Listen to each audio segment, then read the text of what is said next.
You can see those with the camera right there, but there's 3 beds, 1, 2, 3. When we came through here before, there was a bass on every one of them. And I'm pretty sure that there was one on this nearest one. So I'm just gonna stay back, and instead of just trying to sight fish him, I made a bad cast. I'll try and make some long casts and see if I can get him to grab it without him knowing I'm here.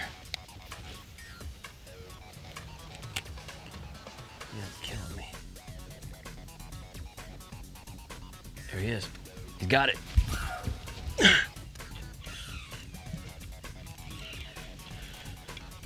Saw that fish earlier when we came through there. Took that soft plastic stick bait and I tossed it in there and he came up and got it.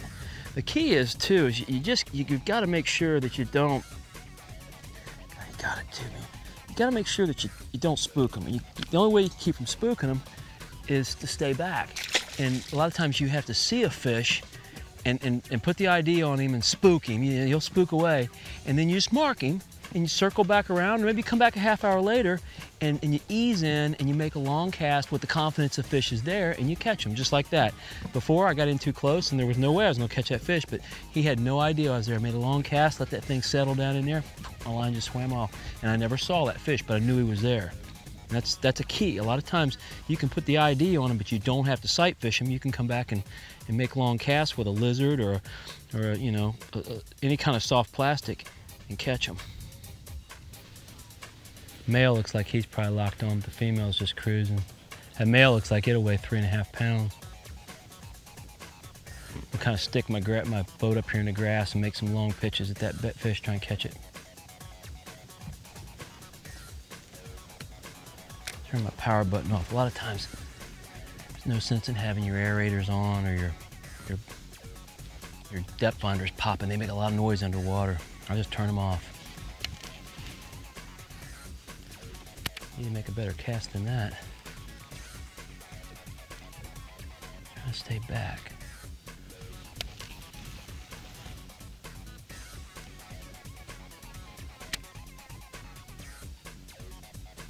Fish is not super defensive though, because there's a lot of bluegills around the bed, and there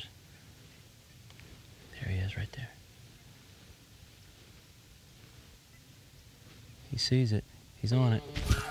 Got it. And that's the male too. Female's about 4 times this size. It's a giant. Look at that. And that's the male. Is that amazing? That's just amazing. But the key, I'm just telling you, the key is you gotta locate these fish, see them, and stay back.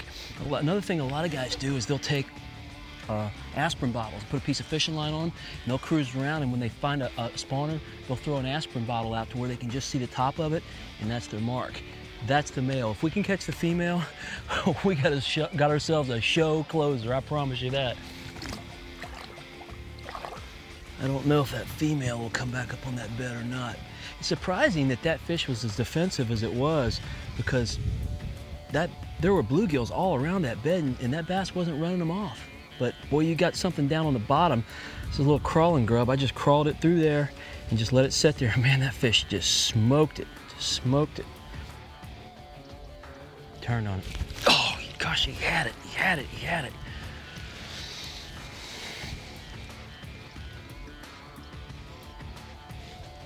I'm gonna catch him. It's a bad fish, Jim. Coming around, coming around. It's all over it. Got him! It's a good fish.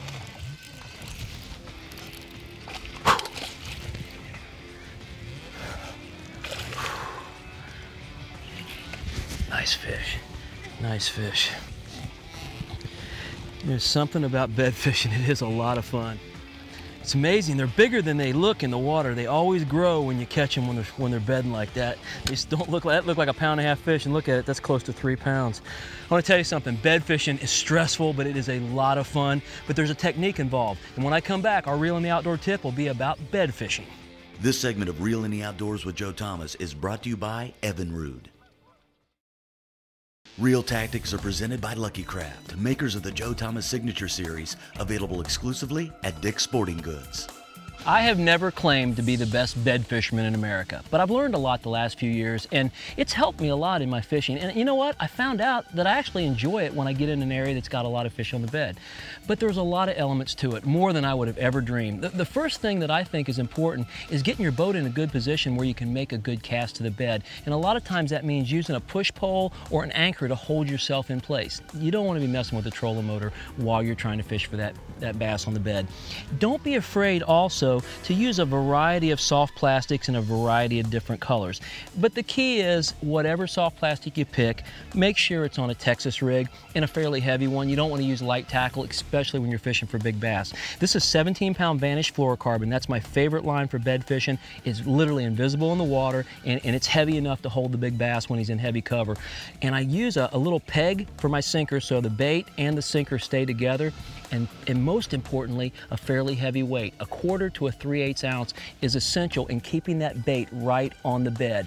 Now, finally, I'm trying to observe the bass. When I come up to a bass on the bed, I want to see where that sweet spot is. And if they're locked into one little spot, that's the place I want to put that Texas rig, and I want to keep it there. Don't just cast and wind through the bed.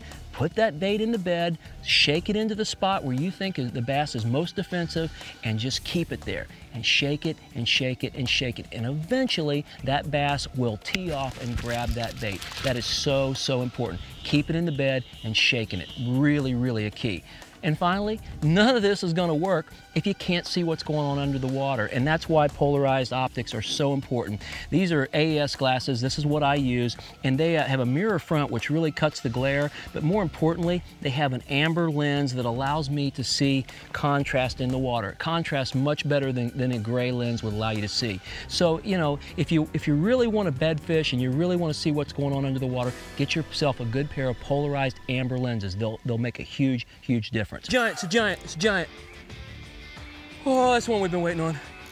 That's a Beinville monster right there. Oh, what a big one. He's hooked on top of the head. I gotta come around, gotta come around. Oh, hooked on top of the head. Oh, he's coming. Oh, it's a giant. Look at him, look at him. Oh, what a pig. What a monster. He's actually not as big as I thought he was, but it's a good one, man. Look at him. He came up and jumped. He looked like a 12-pounder. That's a big old fish, though. What a great fish. What a great fish. You just hang in there, big guy. Let me get a hold of you. Beinville Plantation.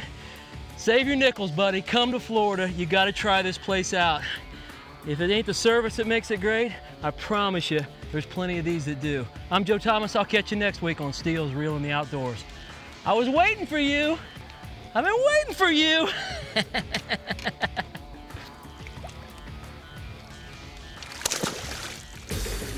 they'll aggress on it by just out of instinct when you snap it right over the right shoulder.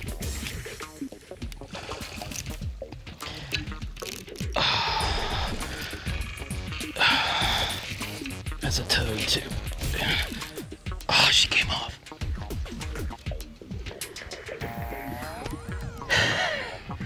I foul hooked her. She's flared on it, and I foul hooked her. What an idiot.